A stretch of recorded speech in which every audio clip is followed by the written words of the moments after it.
हैं। जो सर हमने जो कर्जा लिया है, अभी जो प्रोग्राम शुरू हुआ है ये 5% पे शरह सूद पे हुआ है। जो दोस्त मालिक हमें अरेंजमेंट करेंगे वो भी शरह सूद हाई होगा। इतने हाई शरह सूद पर कर्जा लेकर और बहुत सी सख्त शराइत से हमने 37 माह इस प्रोग्राम को चलाना है और ये कहा जा रहा है कि इससे महंगाई का एक नया तूफ़ान जो है वो आएगा और खुदा न खास्ता पाकिस्तान जो है वो थोपिया जैसा बन जाएगा। तो आप क्या समझते हैं कि सर हम 37 माह इस प्रोग्राम को चला सकते हैं मौजूदा हालात के मुताबिक? इस्लामिक डेवलपमेंट बैंक की या वर्ल्ड बैंक की या डिफरेंट और इदारे होंगे, इनसे खुल गई है।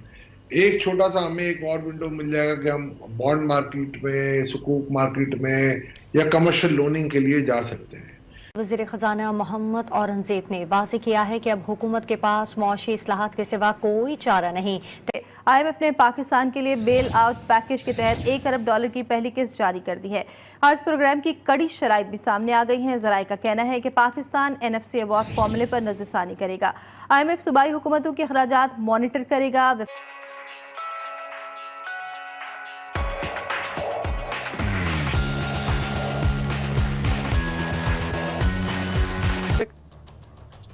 आपने 2-3 बातें बहुत अहम सामने रखी हैं। एक तो ये है कि पाकिस्तान ने 24 प्रोग्राम एंटर ज़रूर किए हैं IMF के, पर कंप्लीट लॉन्ग टर्म में सिर्फ 13-16 का ही प्रोग्राम किया है।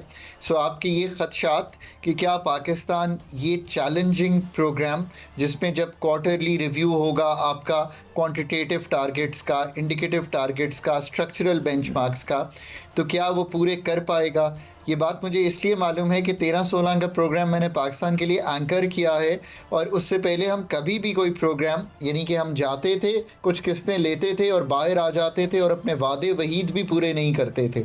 It's going to be challenging. पहला चैलेंज तो 30 सितंबर को ही आएगा जिसमें FPR की अगर शॉर्टफॉल होती है तो हमें नए टैक्सेस का इजरा करना पड़ेगा या हमें एक्सपेंडिचर्स पे कट लगाना पड़ेगा। यहाँ अगर हम स्मार्टर होंगे तो प्रोविंसेस को कहेंगे कि कुछ पैसे हमें डोल आउट कर दें ताकि हम उस शॉर्टफॉल को पूरा कर सकें।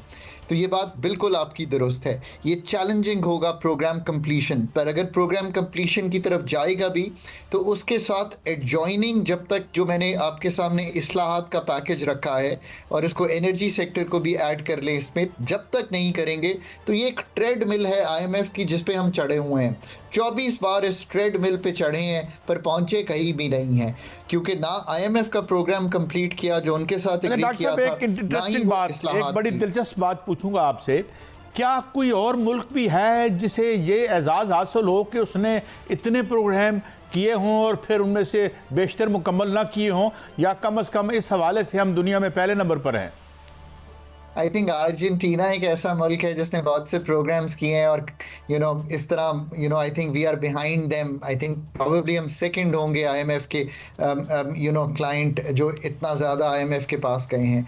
77 साल हिस्ट्री में अगर आप ICU के डॉक्टर के साथ 24 दफ़ा इंगेज होंगे, मेरे अब्बा की उम्र 93 साल की है, वो ज़िंदगी में एक दफ़ा ICU गए हैं और अब भी ख़ुद ज़िंदगी में अपने काम करने की कोशिश करते हैं। तो healthy life is like a healthy economy. So अगर हेल्दी इकॉनमी को चलाएंगे, अब भी वक्त मिल गया है, थोड़ी सी ग्रोथ भी शुरू हुई है। तो डॉक्टर साहब, आपको क्या महंगाई कम होती हुई नजर आ रही है या महंगाई बढ़ती हुई और बेरोजगारी बढ़ती हुई नजर आ रही है? So the good news for the people of Pakistan is कि जो महंगाई का जो बड़ा जो रेला था वो 2023 में 2024 में 29 और 24% ग्रोथ की सूरत में गुजर गया है। ये साल शायद 12-13% पे होगा। इसका मतलब ये है कि अगर आपका चैनल GNN आप दोनों की सैलरी 15% बढ़ाता है और अफरात ज़र 12% होती है तो आपकी एक्चुअल कुव्वत ख़रीद बढ़ जाएगी। सो उस सेंस में ये इतना मुश्किल नहीं है। आपने ये भी देखा कि अगर रुपए में इस्तेहकाम आया तो थोड़ी सी पेट्रोलियम प्राइसेस भी दुनिया की भी नीचे गई, वो भी नीचे आई। अगर वो 6 माह बाद होती है तो हम बहुत डॉक्टर साहब एक और सवाल, क्योंकि वक्त कम है। डॉक्टर साहब, ये डिक्टम तो मान लिया कि government has no business to do business, लेकिन ये जो पॉलिटिक्स और बिजनेस का नेक्सस हुआ है और जो राइज ऑफ कार्टल्स हुआ है, मैं मिसाल देता हूँ, आपने अपने हाउसिंग को प्राइवेटाइज किया, कब्जा ग्रुप निकल आया। आपने जो डाउन साइज किया और डीरेगुलेट किया पेट्रोल को, तो आपको IPPs का माफिया या कार्टल्स आ गए। तो वो जो तमाम असूल और वो जो ज़रिए असूल और जिनके बताया गया था कि ये अच्छे नतीजे निकलेंगे, उनमें से तो डॉक्टर साहब एक भी यहाँ नहीं निकला। कारी साहब, आपने एक क्रिटिकल पॉइंट सामने रखा है। It is only half of the story जो कि पूरा पाकिस्तान बोल रहा है कि जी प्राइवेट सेक्टर को दें, government has no business. This is not the right story. The right story is कि कार्टेल्स ना बने तो आपको कंपेटिटिव मार्केट्स बनानी है, यानी कि कंपटीशन कायम करना है। जैसे कि आपने कभी भी किसी जगह पे अगर कामयाबी से टेलीकॉम में शायद देखा हो तो कीमतें नीचे ड्राइव हुई, एफिशिएंसी बेहतर हुई और मार्केट में बहुत से ऑपरेटर्स आए। So you are absolutely right. ये कहना ना कि प्राइवेट सेक्टर को काम करने दे, गवर्नमेंट हैज़ नो बिजनेस, ये सही स्टोरी नहीं है। प्राइवेट सेक्टर मोनोपोलीज या private sector cartels are worse than government sector. का ये था जो आईएमएफ ने हमें कहा है कि जी आप अपनी ट्रेड को ओपन करें, और मैं आपको बड़े दावे के साथ कह सकता हूं अगर आपने ट्रेड ओपन की तो आपके तमाम स्ट्रक्चरल रिफॉर्म बाकी उड़ जाएंगे। अच्छा। तो सबसे पहली जो स्ट्रक्चरल रिफॉर्म रिक्वायर्ड है वो मैं नहीं समझता कि हम ठीक कर सकेंगे। दूसरी स्ट्रक्चरल रिफॉर्म हमारी थी कि जी हमें टैक्स टू जीडीपी बढ़ाना है और डिफरेंट सोर्सेज से जो अनटैप सोर्सेज या अनटैक्स्ड सोर्सेज हैं उनको हमें टैप करके टैक्स करना था, जिसमें आपके दुकानदार थे, जिसमें रियल एस्टेट है, जिसमें एग्रीकल्चर है। आपने रियल एस्टेट का देख लिया हाल के वहाँ कोई पुरसाने हाल नहीं है, बिल्कुल आप ग्राउंड लेवल पे आ गए। और ये मैं समझता हूँ चले कम से कम स्पेकुलेशन तो गिर गया बट मेन स्ट्रीम इंडस्ट्री भी गिर गई है। दुकानदारों का आपने देख लिया है कि अब आपको बाय हुक और बाय क्रुक एक नया एसआरओ या ऑर्डिनेंस लाना पड़ेगा जिसके तहत उनको you have to clip their wings कि जी आपने मस्ट टैक्स फाइल करना है या रिटर्न एटलीस्ट फाइल करना है, वरना आप नॉन फाइलर हो जाएंगे, बहुत सारी कदगनें आ जाएंगी। लेट अस रिव्यू कि कैसे आता है। तीसरा आपने एक लगाया था एग्रीकल्चर टैक्स जो कि जनवरी से नाफिज अमल होगा और वो सूबों की उसमें आएगा।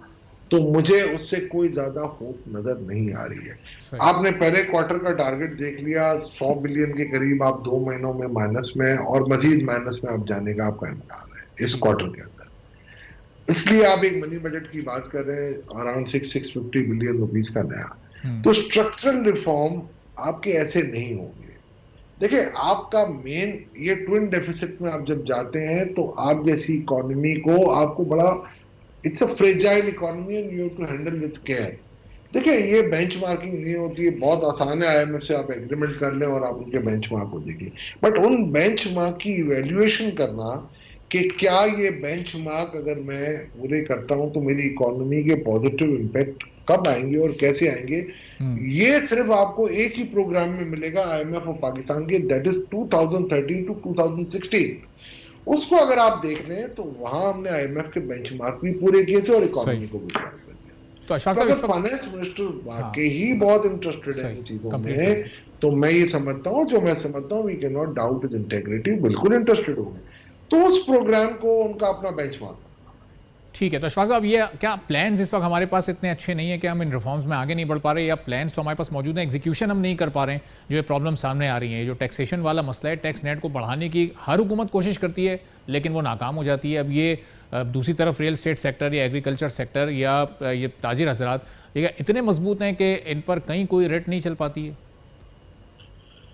अनुराग साहब आपके प्रोग्राम में मैं बाकी पूरे मीडिया पे भी कह चुका हूँ कि ये सारे ताजिर जो अभी आजकल हमारे कोऑर्डिनेटर हैं इंक्लूडिंग नईम मीर साहब, जितने भी थे, अतीक मीर साहब थे, जो भी थे, ये मुझसे लास्ट ईयर आके एग्री कर गए थे कि 1% टैक्स देने के लिए वो तैयार थे। सही, ठीक है जी। और उन्होंने कहा था जहां से हम परचेजेस करें रिवर्स चार्ज मैकेनिज्म पे आप ले लें, तो हमने कहा चले एटलीस्ट लेट्स बिगिन इट, और हमारा टारगेट था 200 से 250 बिलियन। अब जब आप उनको फाइलर और नॉन फाइलर के चक्रों में, एटीएल और नॉन एटीएल के चक्रों में उलझाओगे ना तो ये कभी नहीं आएंगे। देखिए जब भी कभी इस किस्म की आप कोई पॉलिसी ले आते हैं तो आपको ग्रेजुएट करना पड़ता है। ऐसे